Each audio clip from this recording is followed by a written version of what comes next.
Yeah, think the focus now is resilience. Really taking a look at where you're at and having to bounce back from the next disruption and get to what is considered normal supply chain operations. I don't think that supply chain operations will ever be strictly normal, but all that comes with a cost. So as I mentioned, multi-source origins, whereas we used to take a look at sourcing in one country, especially with, if you look at a China or a Taiwan and the potential for disruptions in those areas, uh, having to single source into those areas is no longer an option. Capacity is another issue where we're seeing a lot of people taking a look at what their capacities are. We have some people or some companies that actually single source in one building or in one location, whereas now they're taking a look at bicoastal operations or moving to a redundant operation where they can have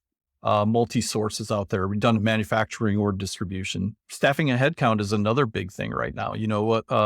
As I failed to mention earlier, one thing that we faced during COVID was headcount issues, staffing issues. A lot of people exited the workforce. Before COVID hit, there was a report that I used to quote quite often. I can't remember how old it is. It's probably at least 5 or 6 years old, that stated that supply chain leaders will be in short supply by 300,000 people right around this time. And I can tell you that that number is escalating as we speak. There is a greater need for supply chain workers and leaders.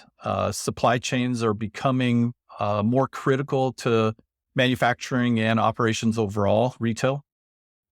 And making sure that we have the right staffing and headcount is more and more critical all the time. But, we're doing that against an exiting workforce or a workforce that never really came back.